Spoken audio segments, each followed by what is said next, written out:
세리와 또 죄인들의 친구였던 예수님. 그런데 이러한 예수님의 행동에 대해서 바리새인들과 서기관들은 탐탁지 않게 여기고 그런 예수를 볼 때마다 숭거리면서 비방거리를 찾고자 혈안이 되어 있는 그런 바리새인과 서기관들의 모습을 우리가 계속 볼 수 있습니다. 근데 이제 예수님께서 바로 그러한 바리새인들과 이 서기관들을 향해서 그들의 잘못되어진 시각, 세계관들을 좀 고치고 싶은 그런 마음이 계셨습니다. 즉 바로 잡아주기를 원했다는 거죠.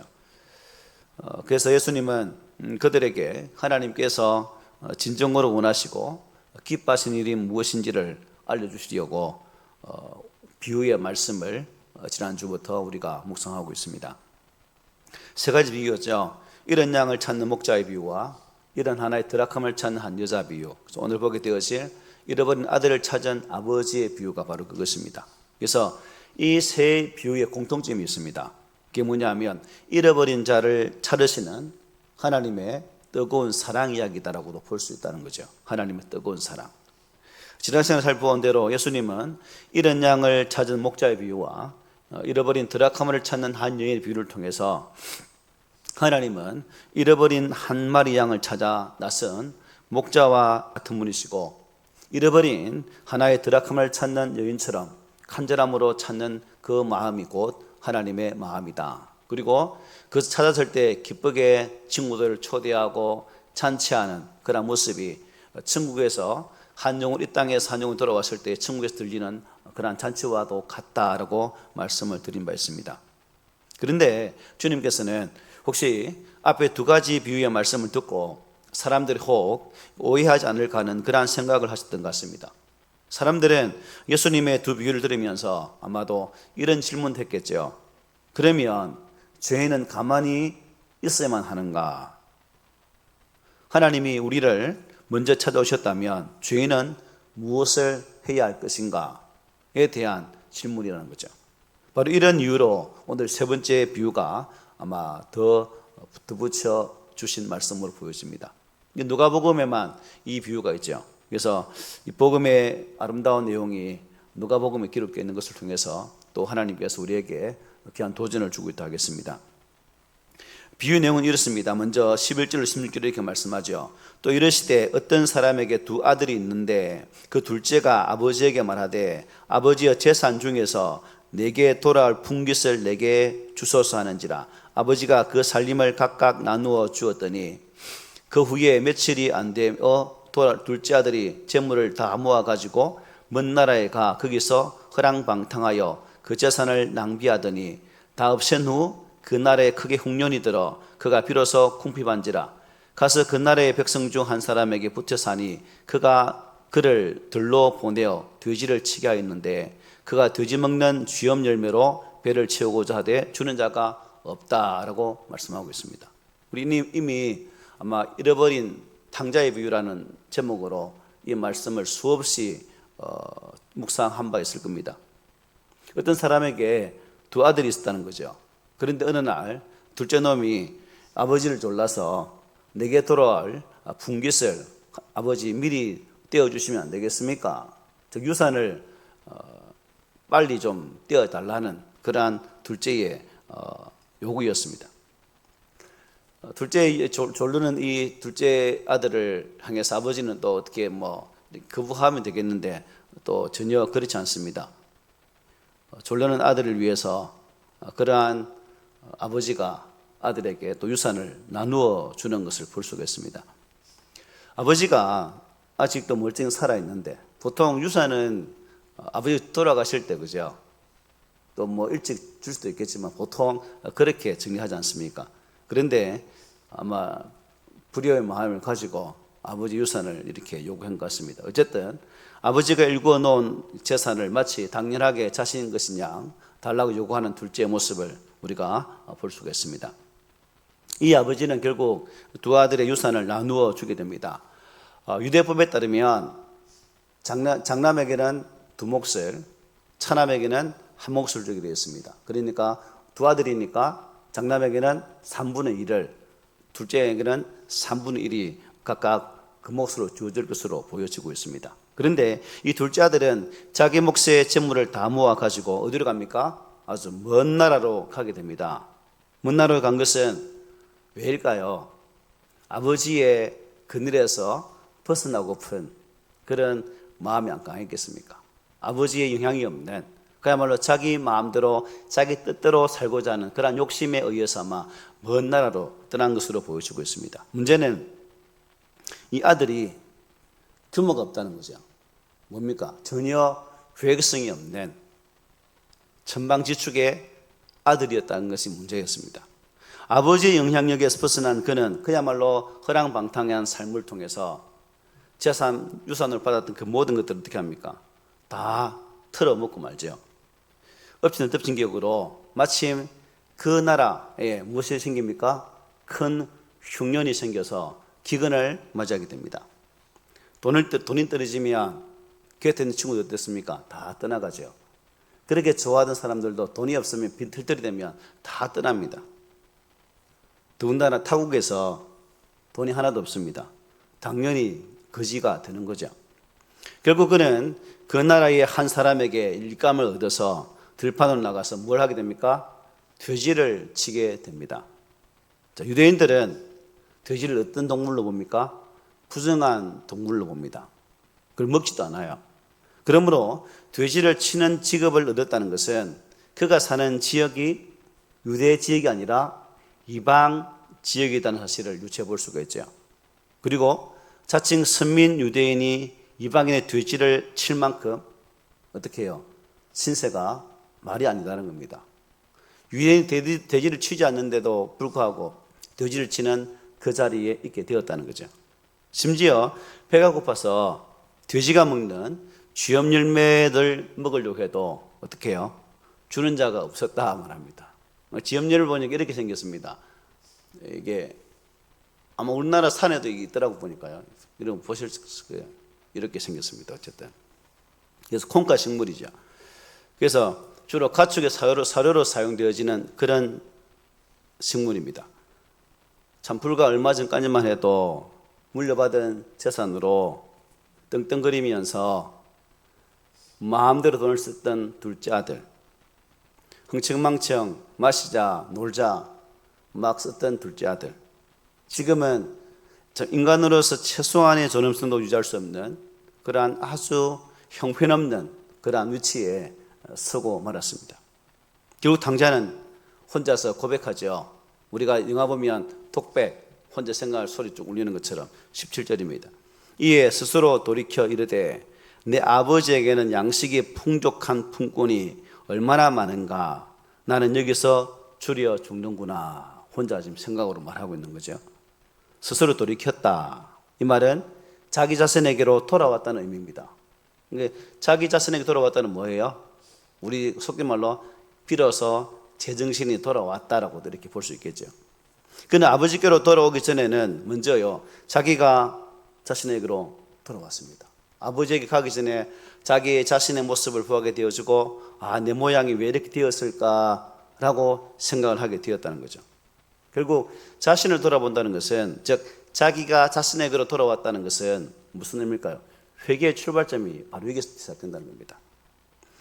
회개는 단순히 후회하는 것이 아니라 방향을 바꾸는 거죠.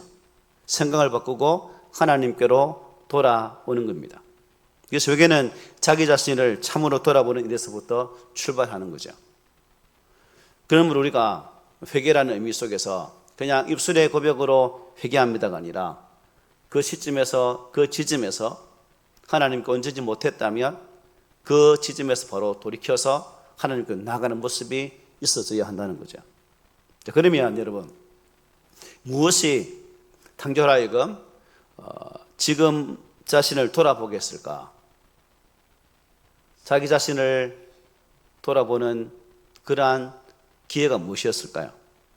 하나님은 당자의 눈을 뜨게 하려고 흉년과 궁핍, 그리고 고독이라는 그 환경을 이용하셨습니다. 그의 주머니가 불룩할 때, 주변에 친구들이 몰려 있을 때, 한참 잘 나갈 때, 그는 자기 자신을 완전히 잃어버리고 살았습니다. 그러나 모든 것이 사라졌을 때, 돈도 떨어지고 친구도 떠나고 또 배도 고프고 그야말로 홀로 남겨진 그 상황 속에서 비로소 자기 자신을 볼 수가 있었다는 사실이죠. C.S. 루이스가 체포를 마치고 나오는데 설교 말씀을 들었던 한 학생이 교수님, 하나님이 전능하신데 어찌 우리 그 전능하신 하나님이 믿음의 사람들에게 이토록 많은 고난을 주시는지 이해가 되지 않습니다 라는 질문을 하게 됩니다. 그때 루이스 교수는 이렇게 말을 합니다. 이 사람아, 세상 사람들이 고난이 없다면 그 많은 사람들이 교만에 빠져서 어찌 살아가겠는가? 그래서 하나님은 이 고난을 통해서 우리에게 은혜를 주신다네 하시면서 뭐라 말했냐면 고통은 말이야 귀먹은 사람들을 깨우는 하나님의 확성기다. 하나님의 메가폰과 같은 것이다 라고 말씀하더랍니다. 고난이 하나님의 음성을 듣는 기회라는 거죠. 그런 측면에서 저와 여러분들이 신앙의 삶을 살아가면서 맞이하게 되시는 그러한 고난과 아픔은 하나님께서 우리에게 주시는 음성이다 라고 이해하면 될 것 같습니다. 왜 이런 고난을 주실까? 하나님을 향해 우리 얼굴을 돌리고 하나님을 바라보게 하시는 그러한 때라는 사실이죠.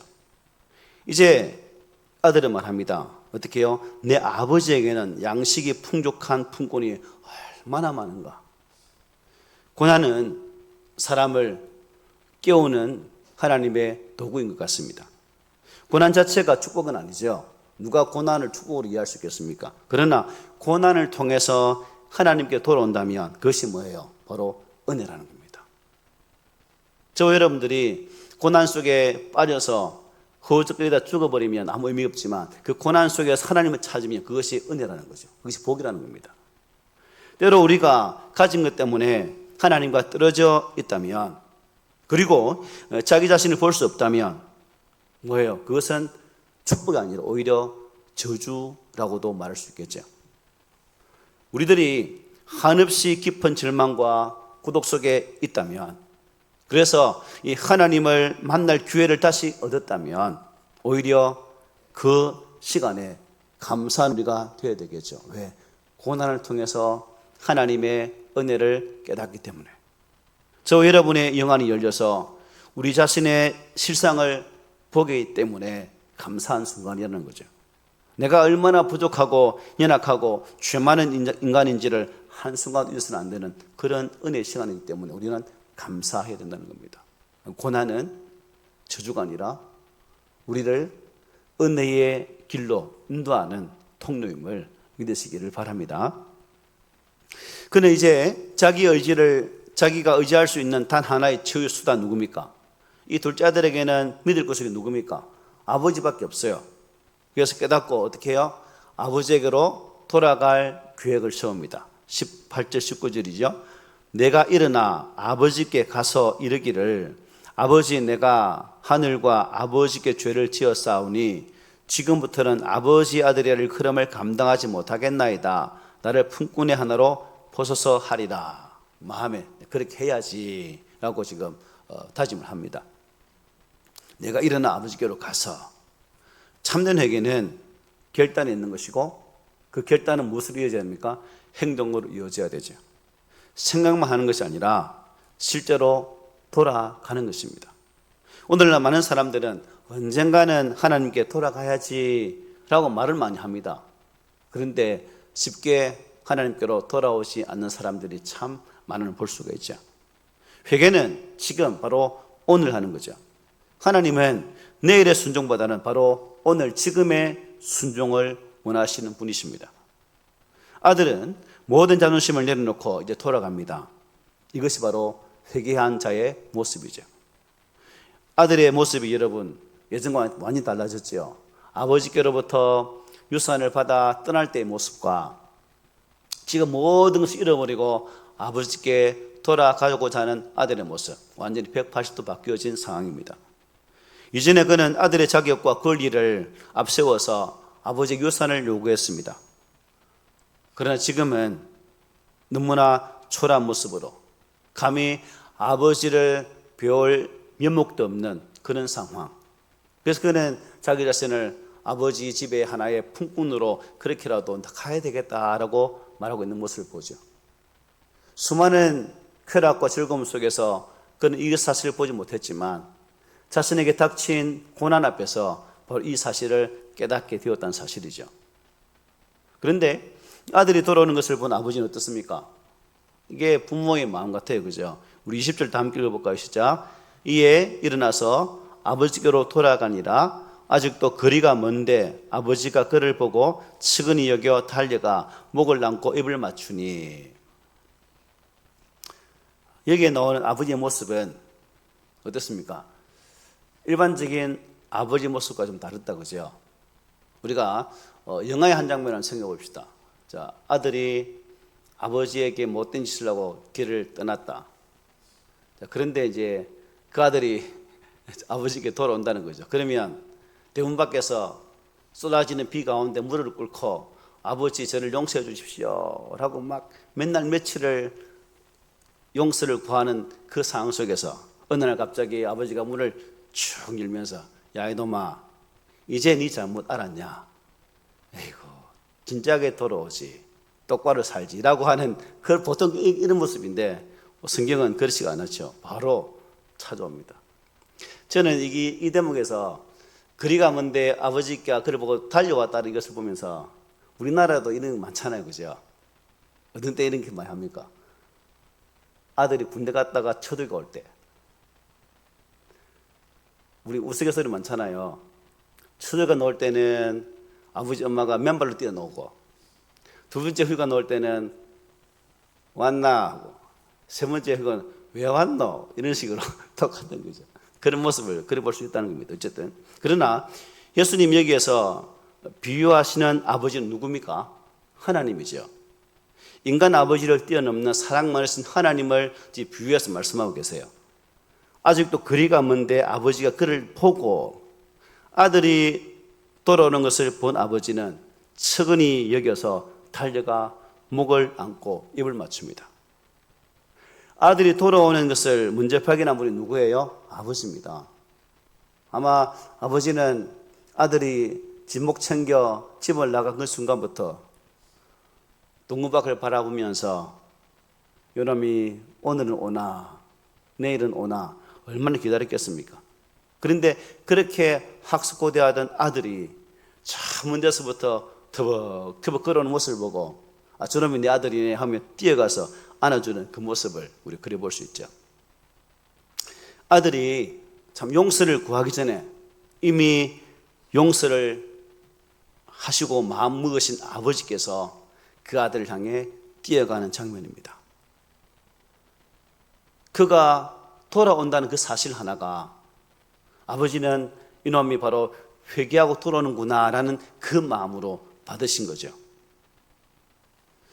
아버지는 맨발로 뛰어가서 아들을 껴안습니다. 여기서 주목할 단어가 있죠. 측은히 여겨 달려갔다. 아버지가 왜 이런 행동을 하시는지 그 이유를 설명해주는 단어 아닙니까? 측은히 여긴다. 결국 이 말씀은 용서를 전제로 한 단어입니다. 아들이 돌아오기만 하면 아버지에게는 뭐가 되어 있는 거죠? 용서할 준비가 이미 되어 있다는 겁니다.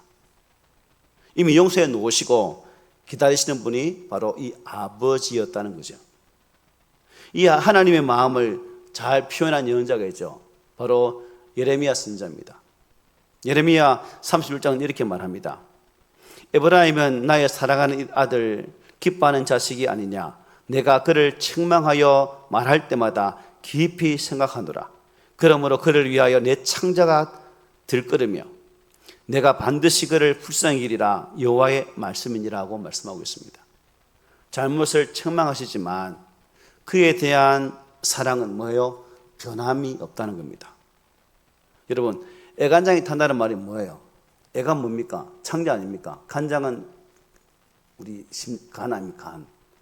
그게 다 타기까지 하나님은 우리를 사랑하신대요. 하나님은 우리를 율법의 기준으로 맞아주시고 사랑하는 것이 아니라 그냥 하나님의 사랑으로 있는 그 사랑으로 우리를 사랑해 주신다는 거죠.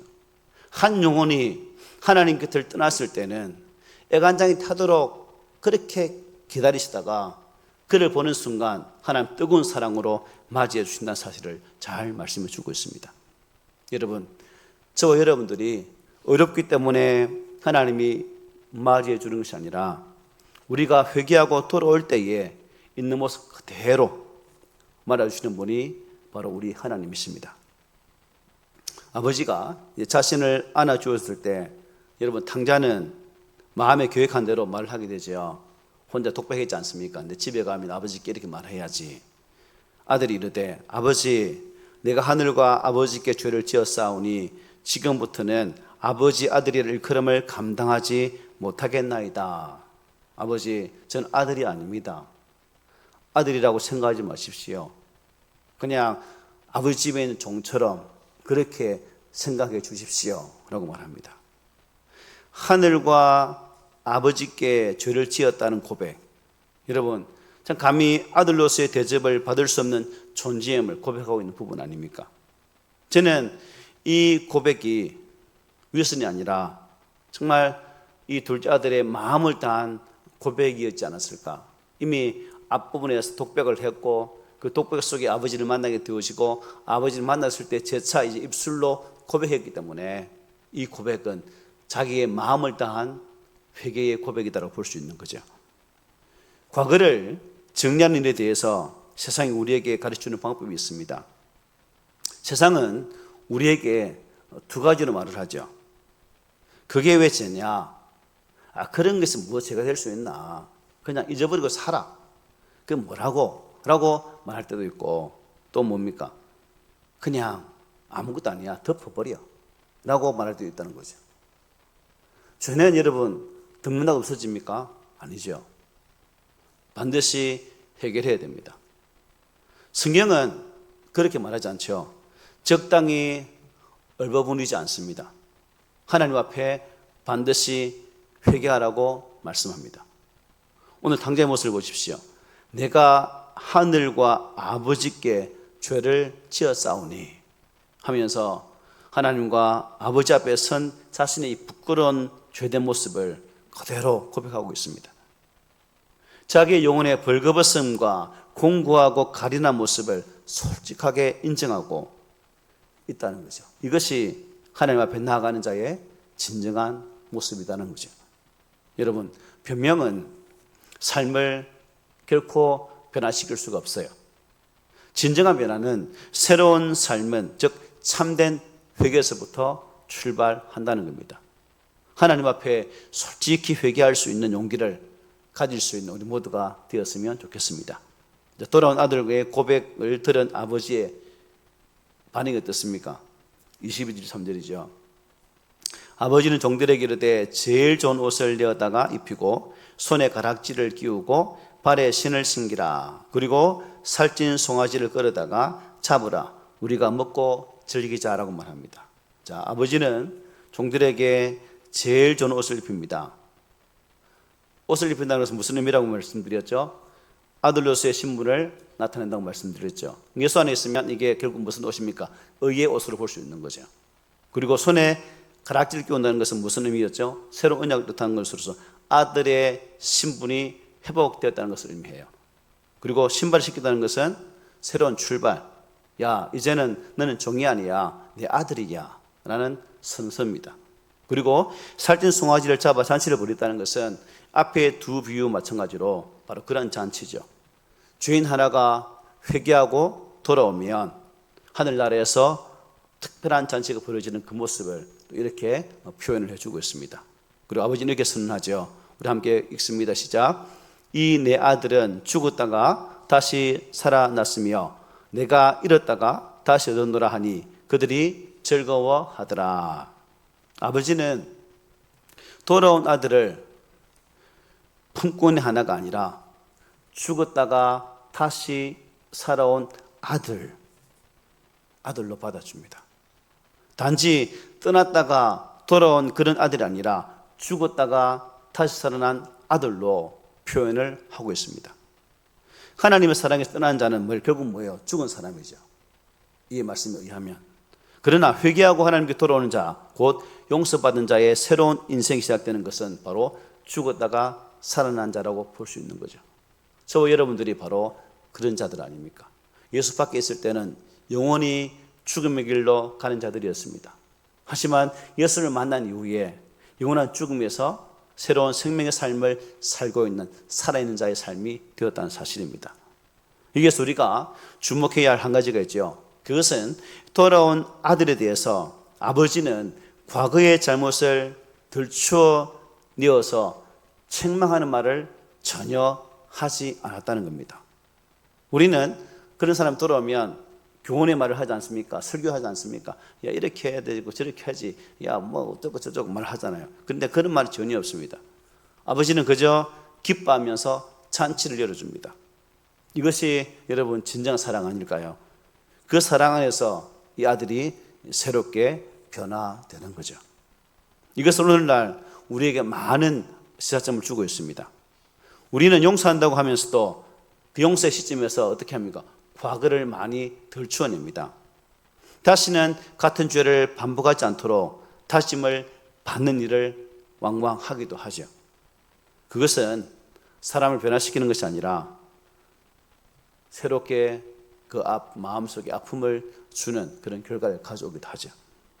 우리 교회가 이런 교회가 됐으면 좋겠습니다. 믿음의 공동체, 즉 잃어버렸던 한 영혼이 돌아왔을 때에는 진심으로 함께 기뻐할 수 있는 공동체, 교회를 떠났다가 들어왔을 때는 정말 아버지가 돌아온 아들을 향해 보여주는 그 기뻐하는 모습으로 그들을 환영하고, 또한 어떠한 말이 아니라 그냥 사랑의 메시지만 들려줄 수 있다면 얼마나 좋을까. 아마 그 심령 속에 놀라운 변화와 또한 하나님에 대한 뜨거운 사랑으로 더 뜨겁게 주를 사랑하는 모습으로 서지 않겠습니까? 긴 훈계조의 말보다는 잘 왔다라고 따뜻한 사랑의 한마디가 돌아온 그 영혼에게 새로운 하나님을 향한 길을 열어줄 수 있다는 사실이죠. 여러분, 이러한 하나님의 마음과는 달리 예수님 당시의 종교인들은 죄인들이 회개하고 돌아오는 일에 대해서 아주 못마땅하게 여겼습니다. 바리새인들, 서기관들, 종교 리더자들은 그 당시에 소외했던 자들이 말씀의 자리로 나왔을 때에 탐탁지 않게 생각했습니다. 구원은 자신들만의 것이라고 생각했습니다. 그러나 주님은 죄인들의 친구셨고 세리들의 친구셨습니다. 그들과 함께 하셨고 그들에게 나아가셨고 그들에게 하나님의 복음의 말씀을 전해주셨습니다. 오늘도 마찬가지입니다. 이제 저와 여러분들이 소외된 자에게, 또한 길을 잃고 헤매는 자들에게 이런 복음의 말씀을 전하고 함께 그들과 함께 믿음의 길을 걸어갈 수 있는 그런 모습이 회복되어질 때에 우리가 사는 이 땅에 하나님 나라가 이루어지게 되리라 믿습니다. 여러분, 가만히 있으면 결코 돌아오지 않습니다. 그러나 우리 입술을 벌려서 그들 향해 나아가고 그들에게 이러한 사랑의 메시지를 함께 전할 수 있고 그것을 통해서 그들의 마음에 진실로 하나님을 알아가고자 하는 그 마음이 있다면 그들은 잃어버린 자가 아니라 다시금 하나님께 돌아온 탕자의 모습으로 사랑받는 자가 될 수 있다는 사실이죠. 하나님께 돌아온 우리는 죽었다가 다시 산 인생입니다. 내가 받은 은혜와 사랑을 누리면서 또한 감사하시고 이 은혜를 우리 주변에 아니면 가족들에게 전한다면 우리가 살아가고 있는 그 잔치가 바로 그 시간이 하나님의 거룩한 은혜의 잔치가 되지 않겠습니까? 그러므로 매일이 이 은혜를 누리고 잔치를 열어가는 저와 여러분 되기를 오늘 말씀으로 부탁을 드립니다. 아멘.